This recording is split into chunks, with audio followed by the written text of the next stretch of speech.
Hello, everyone, and thank you so much for joining this month's Lunch and Learn webinar. Today, we will be covering windfalls and benefits, what you need to know, or inheritance planning for persons with disabilities.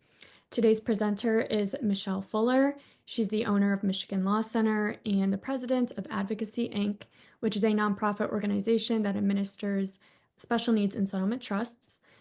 She's been a practicing attorney for 25 years. She is a published author and the 2018 recipient of the Unsung Hero Award given by the State Bar of Michigan. And just some housekeeping, this webinar is being recorded, so you can view the video on our YouTube channel in the next couple weeks, and I will notify you once it's available. Michele will be taking questions throughout the presentation, so please use the Q&A function at the bottom of Zoom to leave your questions as they arise. And then lastly, disclaimer, this information is for educational purposes only and is not considered legal advice. So with that being said, Michele, you can begin. Thanks, Maddie. Appreciate it. Welcome, everybody. Thank you for spending some time with us to talk about windfalls and how it impacts public benefits. And so this is something that I get, called upon frequently by parents who have, great Aunt Gertrude leaves their child with disabilities as a beneficiary of a life insurance policy, and they find out after great Aunt Gertrude dies. And so we're going to talk about what to do. So here's an overview of what we're going to talk about. First, we're just going to do a really brief review of the benefits that we're most concerned about. And importantly, we're going to talk about legal authority, which means, are you, as a parent or someone who helps advocate for a person with disabilities or a person with disabilities yourself, do you have the legal authority to do what you need to do in order to protect public benefits and the assets? Then we'll go through some of the tools that we use to do that, and then a couple of scenarios right at the end. And please don't be afraid to put your questions either in the chat or the Q&A, and Maddie will interrupt as she needs to, or just interject to ask your questions. So here's the benefits that we are most concerned about. So this is a little handy chart that the PowerPoint will be uploaded as a PDF that you can download or take a look at this at any time, take a screenshot of this. So there's basically three categories. There's means-tested public benefits, which means that first, you have to have a medical test. In other words, you meet the medical criteria for qualifying for Social Security, which means that you cannot perform substantial gainful activity if you're an adult, meaning you can't work enough hours to support yourself. But I will tell you the threshold for that is low, and which is probably coming to no surprise to some of you on this webinar. Means-tested public benefits specifically is another test where it's not enough just to meet the medical criteria for eligibility. There's also a financial component. And for the SSI program, there's an income and a resource test. So in other words, how much money comes in per month, whether it's earned or unearned, as well as resources, meaning how much do you have, whether it's cash on hand, gold coins, but usually cash in the bank. Okay. And it could include stocks, bonds, and other things. So resources is a big bucket. The asset limit is $2,000 for the SSI program, and that hasn't gone up in decades. There's been movements to do that, but nothing that's passed through the legislature, nothing that's passed Congress. There's also the Medicaid program, which goes hand in hand with SSI, income and resource tests for those programs to qualify. Entitlements is that middle column where if you pay into the system, you are entitled to certain benefits. And so that includes SSD or Social Security Disability Insurance. And so you have to pay in. How do you contribute? Through wages, through wage contributions. And so that benefit is paired with Medicare. The difference between these two columns, the means tested and the entitlement, are completely different in that you cannot lose that middle column, that entitlement benefit. You can, at least not through inheriting money. And so one of the things that's really important here is that you could win the lottery. You could win $500 million and it won't mean that you can't qualify for those benefits. It will not disrupt that middle column, the entitlement benefits. However, and what we're going to focus on today is the left column, that means tested public benefit that is so easy to lose, and also, I think, easy to protect. The other benefit programs are kind of a mixed bag where they have their own rules, resources. So one to really be on the lookout for is Section 8. HUD-supported Section 8 housing now has an asset test where they didn't before, whereas income and asset tested. But their rules of operations are under the HUD guidelines, Section 8 guidelines that are easily downloadable, and we could spend a whole other webinar just on housing, which might be in a future session. And so the other is VA. There are some benefits under Veterans Affairs that are means tested as well. And so those are just kind of like an other category. But today we are going to focus on the means tested public benefits of SSI and Medicaid. As a quick recap, there are two requirements. The medical, one, you have to meet the Social Security definition of disability. Just having disabilities isn't enough. So if I, for instance, lost my left leg, could I still be a practicing attorney? Could I still run the nonprofit advocacy? Yes, I could. Would I have some limitations? Would I be disabled? Would I have disabilities? Yes. Would I meet the Social Security definition of disability? No, I would not. However, if I were in a car accident and had a severe traumatic brain injury, which impacted my thinking ability and focus, where I couldn't work anymore, would that meet the definition of disability? Yes, it would, because it impairs my ability to work. However, also be aware that if I could do other work, but not necessarily an attorney, could I still qualify? Probably not. So it isn't in your chosen field. It's whether you could work at all. And so that is kind of a difficult hurdle for many. And so you have to meet the medical definition of disability.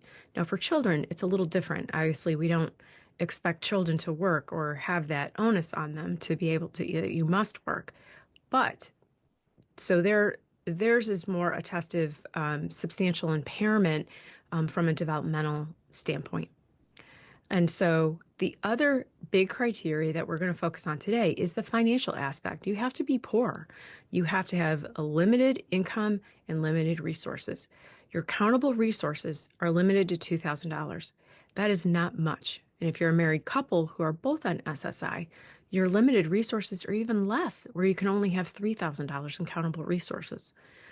And so we're going to talk a little bit more specifically about SSI and the different types of income, because why does that relate to what our topic is today?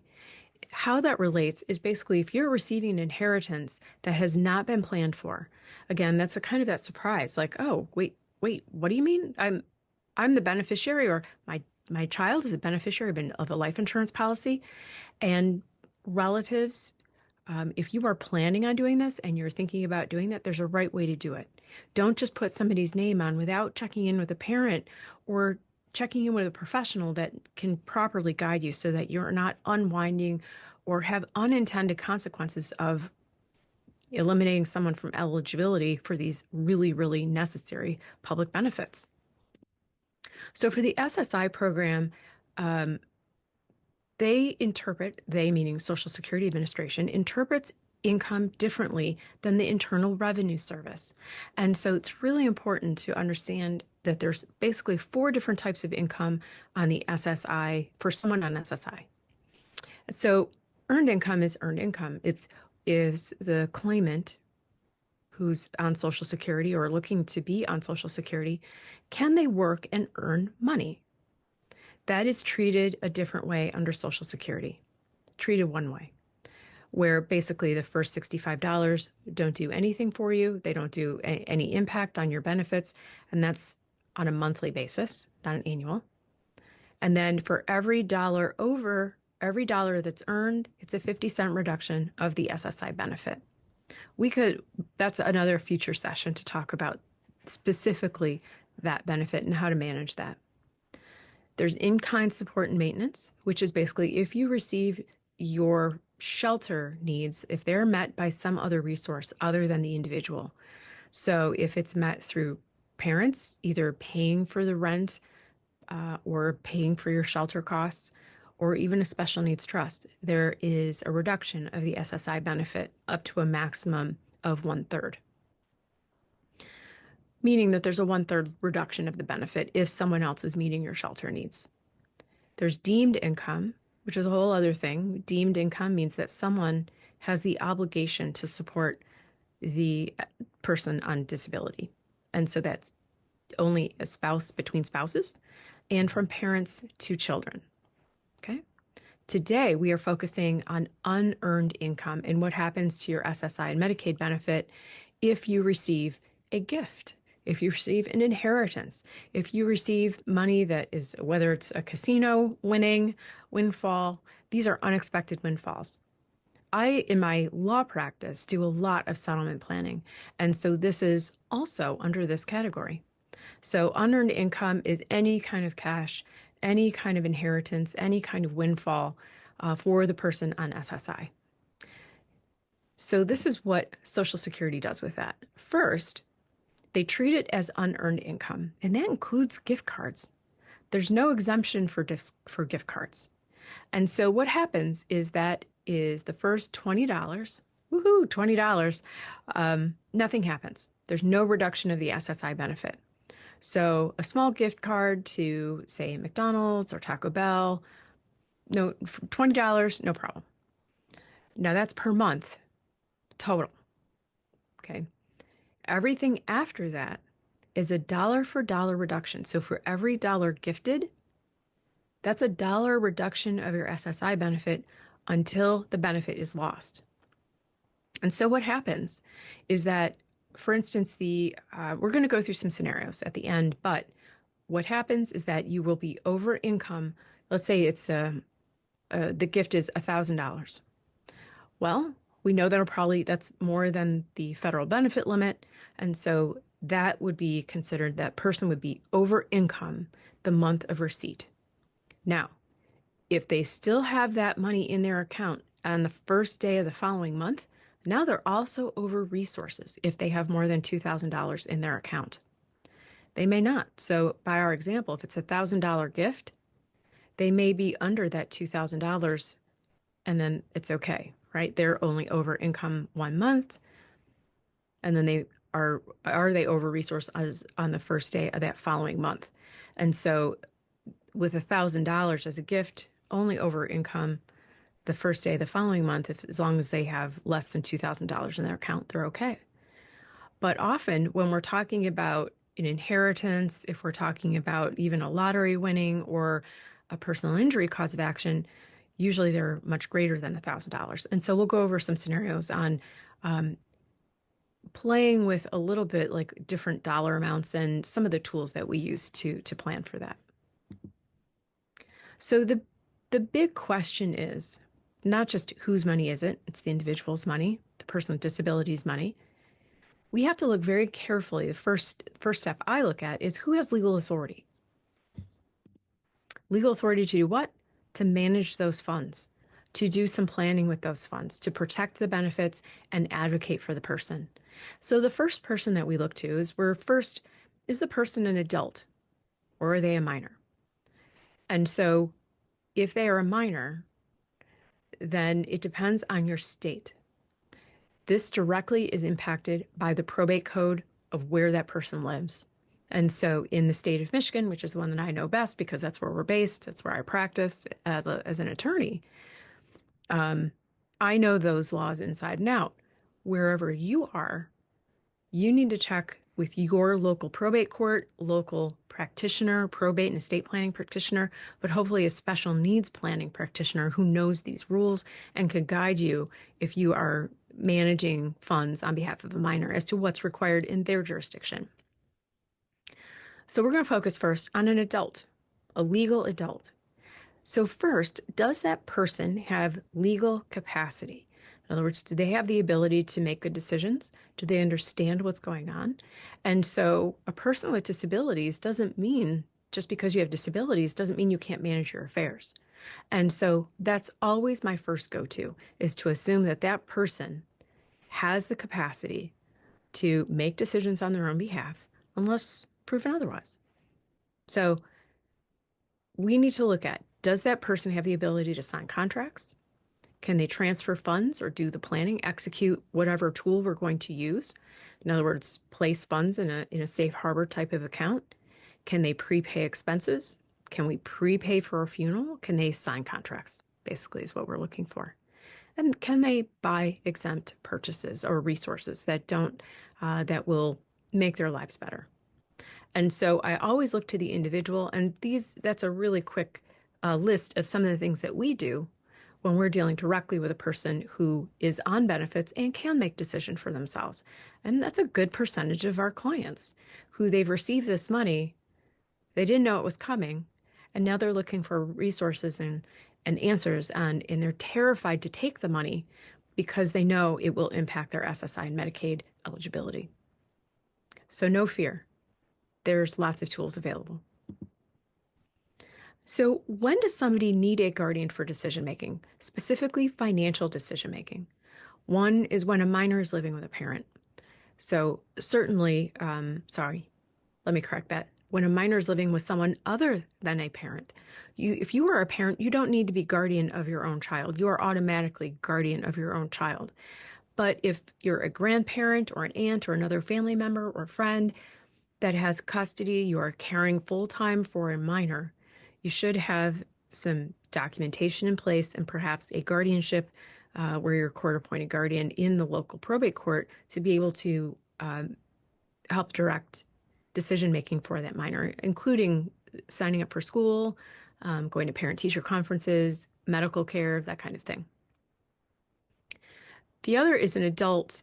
A guardian may be needed for someone who cannot make a decision for themselves, who is an adult, usually due to an accident, injury, illness, or even a diagnosis, something that they're just born with, where they lack the ability to do so. Now, being legally incapacitated, that is something that can only be determined by a judge. And so one of the things that, if you want to make a judge angry or get them bristled, have a doctor put in that they are legally incapacitated. Don't do that.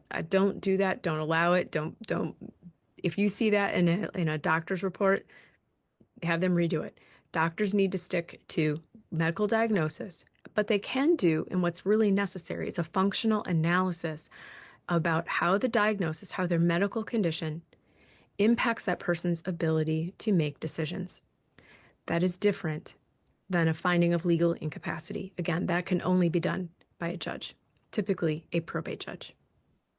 And so that last category is a person with developmental disabilities who has some cognitive impairments or limitations, and it directly impacts their ability to make financial management decisions or executive functioning to a degree that it has to be of a sufficient degree too. It isn't something that's kind of, they have a mild impairment, they can make most decisions or with support. That is a completely different thing. And so there can be a bit of a fine line. And we have a whole webinar that's on guardianship versus power of attorney.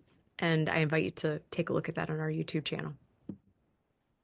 So here's just a handy comparison chart, the difference between a guardianship and a conservatorship.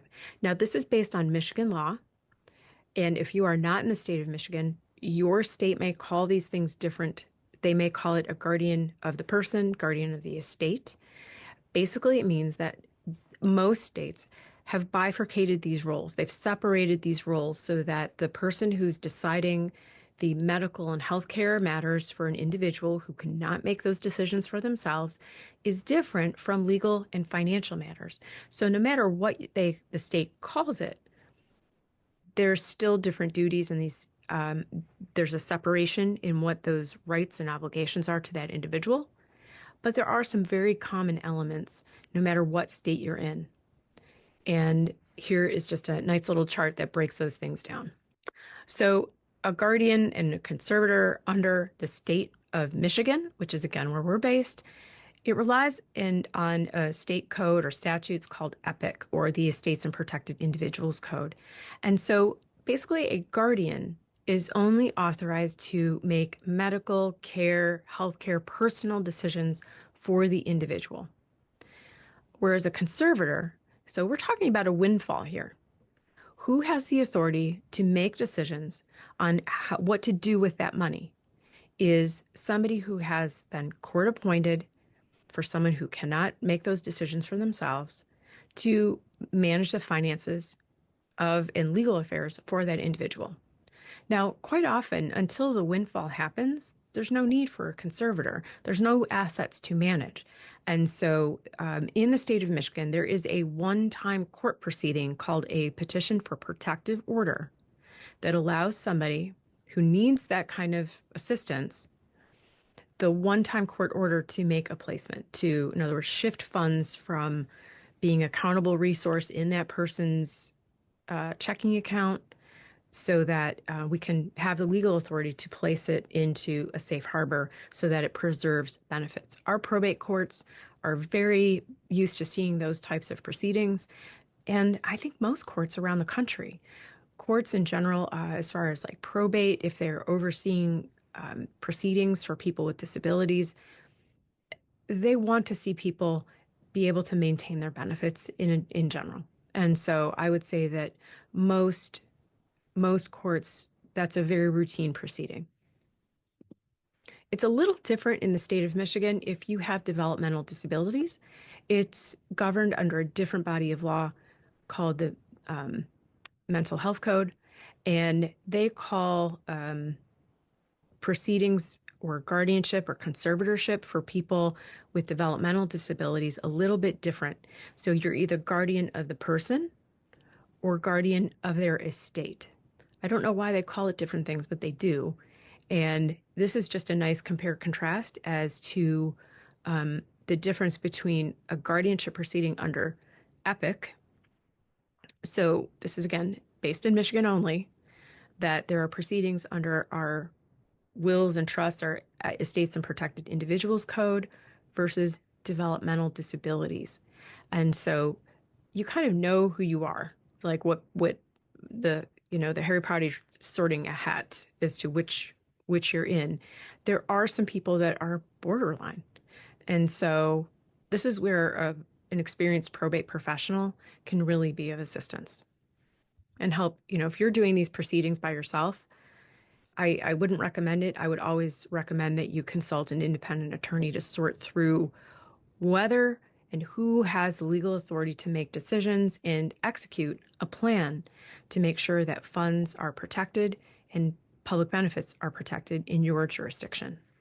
Now, let's look at briefly a power of attorney. A power of attorney can only be executed by somebody or signed by an individual who has legal capacity. Does that mean they have to have perfect acuity? No. However, they have to be able to understand what they're signing and that the impact of what they're signing, the effect of what they're signing, is on their ability to make decisions. Okay, so these are some of the questions that we go through. So there is now a Uniform Power of Attorney Act in our state, in the state of Michigan. And so there is also a free form that you can download on the state of Michigan website, which is really helpful for a lot of people. Don't go to the big box stores and pull one off of the internet. It may or may not work in your state. I would always look to something that's either free, been put together by like the probate council, that will work in your state wherever you are. And so some of the things that we have to really look at very carefully is, does the person have the capacity to know what they are signing? And so if you're a person with developmental disabilities, does that mean you can't sign one of these? No, not necessarily. And so this is always my go-to, is first to enhance someone's agency. Do they understand what they're signing? Do they understand the power of what they are giving to another person to help make decisions? Now, whoever's appointed as agent for them, that's the technical term, the legal, whoever is acting on your behalf, they have to act in your best interests. They have to tell you what they're doing and keep you informed. and they cannot act in their own best interest. So in other words, if you buy a car for someone that you are acting as agent for, you have to be very careful and make sure you are paying market value. You cannot give yourself a sweetheart deal. Okay? You also have to make sure that you're giving that person an accounting of every penny that you've moved or managed for that individual. But most importantly, if that person who has disabilities is signing a power of attorney, they are adding that person. They are sharing their legal rights to make a contract, to do banking, and anything that's listed in that document. Nothing has been taken away from that person. So in contrast to a guardianship proceeding, your legal rights have actually been diminished, where someone else has that legal right instead of you. And so here's just a really quick comparison between a guardianship versus a power of attorney. The power of attorney is always my go-to first. Why is this important? Because when we are dealing with an inheritance or an unplanned for windfall, who has the legal authority to make decisions about what happens and how we implement planning tools to preserve public benefits? Well, it can be either the individual themselves who has legal capacity. It can be their power of attorney who can do this for them and with them, most importantly. Or if they had capacity when they signed the power of attorney but no longer have capacity for whatever reason, then that power of attorney can also execute planning tools to make sure that that person's government benefits are preserved. And then the last step would be a court proceeding, where if you are guardian or conservator, that means you need court approval to do whatever you're going to do with the money. You cannot move the money without that authority. And so that's where people can get in a little bit of trouble. So you want to make sure that you are very clear on what your legal authority is before you start moving money around. So here's some of the tools that we use in order to help people protect a windfall and protect their public benefits. So first is the ABLE account. I love working with ABLE accounts. I think that that was the most incredible gift to people with disabilities to be able to put assets aside and not disrupt their public benefits. And so where do you find this information? It's at the bottom of the slide. So if you're in the state of Michigan, I love Michigan's ABLE account. I use it regularly. It's very easy to use, especially if you're kind of tech comfortable, I would say. And if you're not, enroll a friend. So who can establish an ABLE account? Well, one, you have to be a person with disabilities or their legal authority to do so, like a parent, their court-appointed guardian, but most importantly, the person themselves can open their own ABLE account. What does it do? It's an exempt resource. So you have to tell the Social Security or state Medicaid agency that you've done this, but it's exempt, meaning it doesn't count. The government agencies can, and you must tell them that you have it and how much is in it, but it does not count when they're looking at eligibility, financial eligibility. And so some of the rules are that you must be disabled prior to age 26. Does that mean you have to be on Social Security benefits by then? No, it does not. It just means that you have to meet the medical criteria for disability that we talked about earlier. By when? By age 26. However, this is 2025, and that age of onset requirement goes up to age 46 as of January 1st of 2026. Really, really important. So that opens up eligibility to a whole bunch of people. There is a maximum dollar amount that you can put into an ABLE account every year. So the limit in 2025 is $19,000.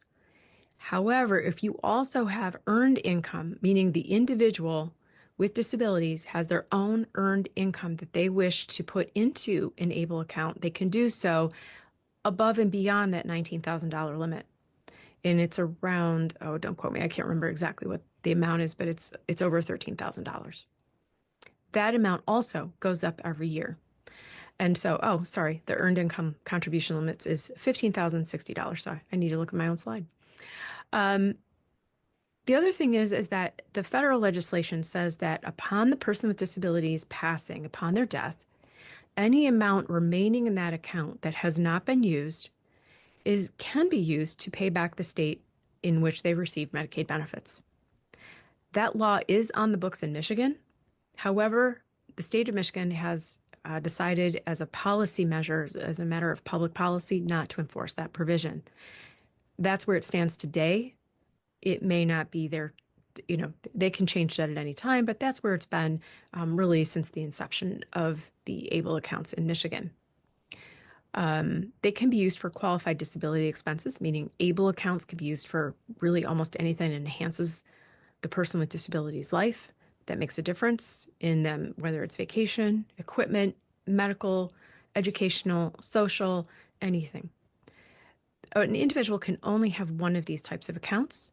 And one of the ways that we can use these accounts is like maybe grandma or grandpa opened up a 529 college savings plan for someone as a child and they've contributed to it. But now either something has happened where now they have disabilities.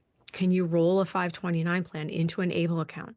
Yes, you can, up to the annual amount of $19,000 this year, but you can do that every year. And so that's something that's part of this ABLE resource. One of the most important things about an ABLE account is that you can invest the funds. And again, Michigan's ABLE account is one I'm most familiar with. And you can choose different levels of risk, from very conservative investments all the way up to pretty aggressive investment portfolio that tends to have a lot more ups and downs. And so you get to choose what percentage of the balance is allocated to each risk level, and the earnings are tax-free, which is a big deal. Now, if you're on SSI, your account can grow to $100,000 before it becomes an issue for your benefits. If it's $100,001, that means you are no longer eligible. You are temporarily suspended for benefits until you have spent back down to $100,000 or less. A good problem to have. If you are Medicaid only and a person with disabilities, that limit for the state of Michigan goes up to $500,000. So if you're able to, contribute around $19,000, give or take, per year, and it grows to that amount, well, it would take a long time to get there. However, it's still something to really know about, and it's really important that if you are a person with disabilities or you are advocating for a person with disabilities, that you know what these limits are and you know how to use this tool. If you are not in the state of Michigan, there's another resource which is at the bottom of this slide, ABLE NRC, which is the national website, and it has a great compare-contrast feature to different states. So some states you don't have to even be a resident to use, or there's some incentives. I know that there's some tax benefits if you're in the state and of Michigan, for instance, and you contribute to an ABLE account. There are some tax benefits for doing so. So be on the lookout for that if you're investigating which ABLE account would be the best fit under your situation. And of course, one of my favorite tools, which is a special needs trust.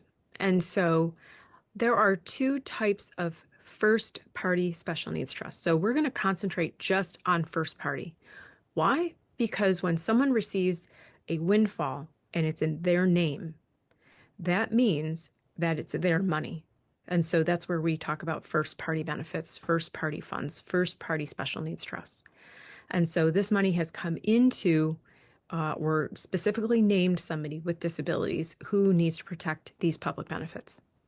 And so there are two different types. And for me in my planning, so part of this is my own bias, I admit, but I love using pooled special needs trusts, particularly for people who have inherited where we're dealing with $400,000 or less. That might sound, and it is, a huge amount of money. However, for trust terms, what I'm looking for is the cost of administering these trusts and how much it impacts the individual with disabilities. And so I like using a pooled trust that's kind of my loose guideline of 400,000 or less. I love using pooled special needs trusts. What does that look like? That means that it isn't one trust written for a specific individual. There is one master trust agreement that governs a type of individual, which in this case is a person with disabilities. This is an exempt resource for federal and state benefit purposes. And so if you put money into one of these trusts, a pooled special needs trust, it is exempt and it protects your eligibility, financial eligibility for SSI and Medicaid. And so, and other means tested public benefits. And so this is really important. And so it must be established and maintained by or administered by a nonprofit organization. A separate account, everyone's money is segregated and accounted for separately, but pooled for purposes of investment. This is really key. So if you're looking at, a relatively small amount of money from an investment perspective, so say 100,000 or less, you have kind of limited options when it comes to investments and what you can hope to get as a return on those investments. That is the power of using a pooled trust, whereas people's assets are pooled for purposes of investments. Now you've got a pool of millions of dollars. And what that means is stable growth, conservative investments that have a consistent rate of return. And so the ones that I typically use that you can count on around 5% as a typical expectation as a rate of return. And that's really great when there's conservative investments that you can kind of count on. So the money will grow. And it's also pooled trusts are valuable in that the cost of administration is typically pretty low because they're run by nonprofits and they have a bigger volume. And so they have like economies of scale. So it helps them keep costs low. Now, do you expect a lot of custom hand-holding, high need, high service? No, it's kind of like going to the checkout lane. So I think that, the self-checkout lane when you're at the grocery store. And that may not be typical of all of them, but I think with custom large trusts, that's where you should expect a very high degree of high touch, high customization, high degree of service. And I think that's a realistic expectation. And so where you also have to be a good consumer of pooled trusts, and because they vary widely. One of the most important things to know that, again, this is about first party money and eligibility, is that what happens to the funds when the person with disabilities, whoever's beneficiary, when they pass away. Those policies differ quite a bit across the board. Now, the federal law says to the extent that remaining funds upon death are not retained by the nonprofit, then you have to use those monies to reimburse the state Medicaid agency. So what does that mean? That means that the nonprofit keeps those funds to further their nonprofit mission. Typically, that's what will happen. Some states, not Michigan, but other states, require that, no, we're not going to share. We don't want the nonprofit to keep it. We want to reimburse our state Medicaid agency. And so be very careful. And as a good consumer, you have to check into some of those things, including fees, how long the pool trusts have been around, that kind of thing. There is a pool trust directory available on the Academy of Special Needs Planners website. And there's a whole directory on what's available nationally and in your state. Now let's contrast that with a custom first-party trust. I don't really look at doing that type of a trust as a legal professional unless there's at least $400,000. Why? Because it's more expensive. It's typically expensive. I'm doing a lot of custom drafting. So it's more expensive to create the safe harbor. There's more reporting. You have more control. You get to nominate your trustee. And you get more custom service, right? That's where, to me, there are sufficient funds to warrant its own investment plan, that own customized spending plan for that beneficiary. And it's really until you get to about that dollar level that makes economic sense under most scenarios. And again, this is not legal advice. This is my particular bias about how I do planning in my office when I'm doing the legal work. One of the other techniques, of course, that we use is spend down. You have some money and you're looking at, okay, before you implement any of these other tools to sock the money out of the way, what you look at is, can I spend this money? Do I have money or bills that are unpaid that I need to catch up on? Are there things that I can prepay that would make my life easier? And the answer is probably yes. Sometimes it might be even a big purchase, like purchasing a car and prepaying, as much as you can of the, auto insurance. Um, it could be a big ticket item like a house, right? Those are all exempt resources. So housing, even prepaying rent, that's a good spend down. Medical and dental care, that's not otherwise covered by Medicaid. Personal items, um, you know, new bedding, fresh towels, new furnishings, a new mattress, those things aren't cheap. So when you start getting into, oh, I have all these unmet needs, um, prepaying for things, paying bills, that kind of thing is a big deal. Even credit card debt, um, unpaid child support, getting caught up on those things is really important. So one of the things to be very aware of is that is that income, right? We talked about how it's income the month of receipt. So that means that you want to spend down during that month, the same month of receipt. Now, this can be really tricky because there's a duty if you are on these benefits on Social Security, SSI specifically, and Medicaid, you have an obligation to report your changed circumstances. This is their terms because of the windfall by the 10th day of the following month. So that doesn't mean you get 10 days. That doesn't mean you get 30 days from the time that you receive the money. What that means is, let's say this is the month of April. Let's say you receive the money April 1st. Great. You have to spend it down by April 30th and report it by May 10th. What if you get the money on April 29th? You have to spend it down by April 30th and report it on May 10th. So this is very important so that if there's any ability to influence when funds are received, obviously you want to receive it as close to the first of the month as possible. And so why? So that you have more time to spend down and purchase some of these things. So you can do so with a plan and not just, scary quick at the very, very end of the month. And so this is really, really important. Those reporting obligations are incredibly important. All right, Michelle, we do have a question. Will Sure. spending down rent for a year incur a PMV reduction in subsequent months? No. All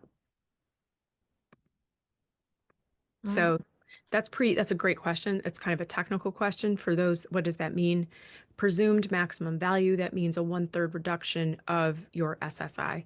If you receive that money in let's say in the month of April, and you can prepay a year of rent, and the rent, that check clears before the end of the month, first, your landlord will love you.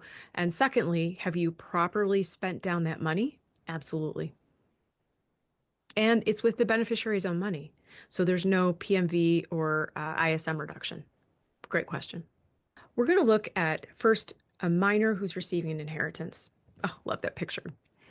We're going to look at Charlie. So Charlie's made up, right? So this is Charlie as he's aging. So that's kind of how I created these scenarios. So Charlie's 8 years old. He has autism and is in special education.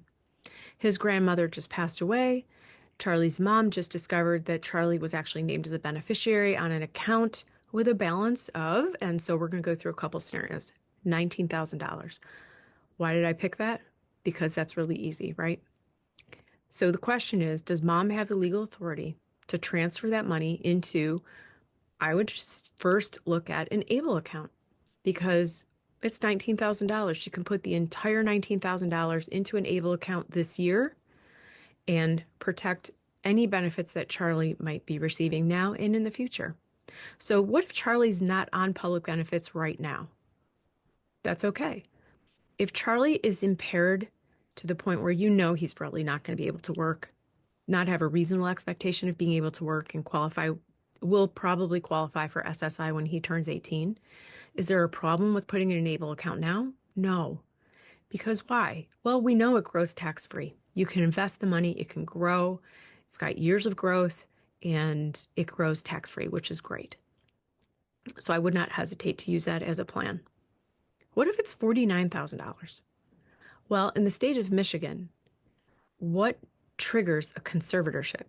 That law just changed, so just a few months ago. So it was the law is 700. It's Michigan compiled laws 700.5102, And that means that a conservator, a parent or guardian of a minor, has the authority to manage up to $50,000 without triggering court approval, without triggering a conservator. And so this is very important. So that's why I used 49,000. So what can mom do with 49,000? Well, she can max out an ABLE account, but that still leaves quite a bit of money over and above that what she can put into an ABLE account. So $19,000 can be put into an ABLE account. That still leaves you 29,000. I can do math, right? And so what happens then with that extra money? Well, that's a perfect solution for a pooled special needs trust. No problem, right? Can mom do that? Sure. Now, who can establish a pooled trust subaccount? Who can sign that contract? A parent, a grandparent, a guardian, or the court, or the individual themselves. The thing is, Charlie's a minor, so that means that he cannot sign that himself, not until he's 18. Can mom? Yes, she can. Can she transfer that money? Yes, she can. Now, what if it's 500,000? Well, lucky Charlie. But that means that exceeds the legal authority that mom would have, and then we're looking at a probate court proceeding. Would I use a pooled trust for that amount of money? Probably not. Why? Because at 500,000, Charlie deserves to have his own investment strategies. Mom should be able to choose her trustee. Do you need court approval for all of this? Yes, you do. What court? That would be the probate court. So if you're in the state of Michigan, that is the probate court, wherever either a professional trustee has their principal place of administration, or it could be whatever county that minor is residing in. And so that's what I would recommend for each of those scenarios. So now Charlie's a little older. Charlie's now 18. He has mild cognitive impairment and has no guardian. So he might need some assistance, but it wouldn't reach the level of, say, clear and convincing evidence that he needs someone to make decisions for him. And so he still lives with his parents and he's graduating soon, cannot work. So his parents are about to apply for SSI for him. So same scenario, Charlie's grandmother named him as a beneficiary in her life insurance policy. What are his options? So his options are really the same as when he was young. It's just that because now he is a legal adult, he has legal capacity to sign documents. He can, maybe with support of his parents, transfer money to an ABLE account. He can do a spend down. He can put assets into a pooled special needs trust. Or if it's, say, that $500,000 mark, which is a lot of money or more, what can happen? Can he create and fund a custom special needs trust, or what we call a D4A special needs trust for himself if it's a significant amount of money? Yes, he can. Will he need support? I don't know an 18-year-old on the planet that wouldn't need support in that scenario. So Charlie's really no different. It's just that he would need the support of, one, his parents, for sure. Any 18-year-old within those circumstances. But more, you really do need a special needs planning attorney who's sufficiently familiar, has expertise needed to guide the family as to what their options are and what's best under his situation, given the amount of money that needs to be protected, so that it is the least costly and most effective plan for Charlie. So now he's not 18, now he's 40 years old. His mother just passed away and leaving him as a beneficiary on her retirement benefits. Now what? Well, it depends, right? So a lot of legal answers here. Can that money be protected? Yes. Can you put it in a special needs trust without having to liquidate the 401k? It's tricky, but yes, it can be done. You need a very experienced special needs planning attorney to do that. And can it be done without having to liquidate the 401k and pay all those pay all of that income tax? Yes. Charlie is, if he's been determined to be a person with disabilities, which again is different from lacking legal capacity. So I want to make sure that those are distinct and different things. Want to be really careful here, because under the Secure Act, which is part of what governs the Internal Revenue Code, about how retirement assets are treated after someone passes. Really specifically, Charlie has the right of lifetime withdrawal, which could mean the difference between, it's literally hundreds of thousands of dollars in tax savings, in income tax savings. And so he has the ability to do that because if he's been determined to be a person with disabilities. And so be very careful here, but don't liquidate everything until you have really met with a sophisticated, very experienced special needs planning attorney that knows how to handle that situation. The important part that I want to leave you with is that there is something that you can do. And don't just go, oh no, what do I do? I have to liquidate it, pay all the tax, and then what do we do? Don't do that. See a professional first. In other words, don't try this at home on your own. Now let's talk about an adult receiving an inheritance who does have a guardian. Let's look at Charlie, who's now middle-aged and a disabled adult. His sister Lucy, which is not uncommon as a scenario, is his legal guardian since their mother passed away. Charlie receives Social Security based on his mom's wage history, so we know he's got developmental disabilities that manifested prior to age 22. He is receiving benefits based on his mother's wage contributions to Social Security as what's sometimes called DAC benefits, or disabled adult child. He also receives Medicare and Medicaid, also a common scenario. He receives waiver benefits and lives in a group home. So this is not that unusual of a scenario where I see this. So mom has named Charlie as a beneficiary in her revocable living trust, but the provisions to safeguard his benefits were defective. Uh-oh. Now what? Well, we have a couple options. One, I would certainly look at the language that's specifically in that revocable living trust.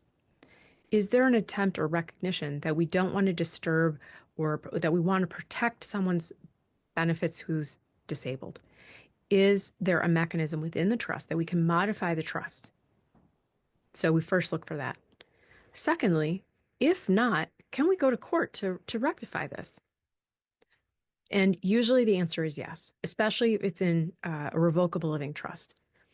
Now, this varies greatly depending on the jurisdiction that you're in. I'm speaking from the experience of being a Michigan probate and estate planning attorney. I am comfortable going to court depending on the circumstances. If the facts support it, I can go to court and modify that revocable living trust. Your mileage may vary depending on what state you're in. And so I would suggest if you are in that circumstance, if you find yourself in that circumstance, collaborate with a very experienced special needs planning attorney. And so you can typically, what I would do in that situation is go for a one-time court order, that petition for protective order, to modify and reform that trust and create a standalone third-party special needs trust that would enhance and be all about Charlie and protecting Charlie throughout his lifetime. There are also third-party pooled benefits. So again, we kind of look at that same threshold of $400,000 roughly. If it's above $400,000, I would definitely do that with a custom drafted trust that's all about Charlie, for Charlie, and have a financial spending plan that is specifically tailored to Charlie.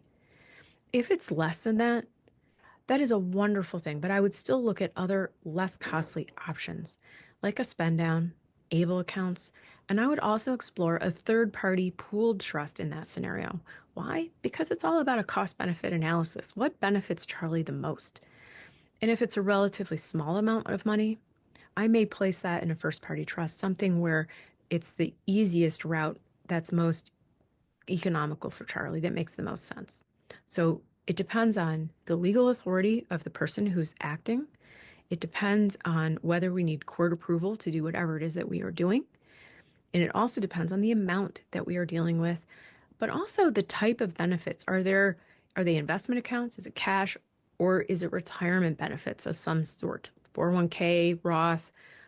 Roth is a little easier, or a 403b, some sort of pre-tax dollars that we're dealing with. So you can see this isn't a really easy answer from here's the money, here's what we do with it. From a planning and legal perspective, we have to ask a bunch of questions about what the money is, who's it for, what are their qualifications, who's got the legal authority to act, how much money, what type of assets. So all of those things make a big difference on the tools that we use, but you can see from a planning perspective what it is that we have lots of options. And so we also, most importantly, look at the cost benefit analysis. Is this worth whatever it is that we're going to do? Is this worth the expense and time and complexity for the eventual goal of protecting the public benefits and making a difference in that person's life? So those assets are protected for public benefit purposes, but most importantly, what happens to that individual? What do they need? What do they want? And how much needs to sit and grow for their future expenses? And so, last but not least, mom named Charlie is a beneficiary of a life insurance policy. What are the options? Those options, that would be from an estate planning perspective, where mom needs to meet with her attorney, an experienced special needs planning attorney, to look and see, again, cost benefit analysis for her. I would not name Charlie directly under these circumstances specifically. I would name either a third party pooled trust or a custom drafted third party special needs trust for Charlie's benefit. We have done other webinars that talk specifically about these scenarios and some of the options. And so, most importantly, where do you find that experienced special needs planning attorney? Well, the Academy of Special Needs Planners is a great place to start. There's a whole search function to find an attorney near you. You can also email us and we'll be happy to refer you to an attorney in your area. The other option is, what's really important is on these custom drafted trusts, who do you name? Who knows all this stuff backwards and forwards that will advocate for someone, either if you are that person with disabilities or you're doing planning for a loved one with disabilities. This is where advocacy comes in. This is what we do and our purpose. And so I hope you found this helpful today. And Maddie, are there any questions? What's the biggest mistake families make after receiving an inheritance? I would say sitting on the money, gifting it to a family member to hold on their behalf. I've seen that where it's kind of like an impromptu, informal attempt at a trust. Don't do that, because what happens is that money is then gifted and it's a reduction of benefits for a period of time. So what they do is they penalize you for gifting the money away. So if it's, let's say your benefit is $1,000 a month, which is, there's no benefit that's $1,000 a month, but just for math purposes, let's say your benefit is $1,000 a month on SSI. If you gift $12,000, that means you lose 12 months of SSI. And so don't do that. Don't do that. Don't do that. That's a huge mistake. With that, our time is coming up, and I just want to remind everyone what I put in the chat. Our next webinar is on crafting a memo of intent that truly speaks for your child, and that is taking place on May 14th. Yeah, May 14th. So if you would like to register for that, you can right now. But with that being said, thank you everyone for attending, and I will notify you once this video is live on our YouTube channel. Well, I hope you enjoyed it. Thank you so much. And please leave in the comments if you would like, other topics for us to explore. We're always looking for suggestions as to what answers you need. Thank you.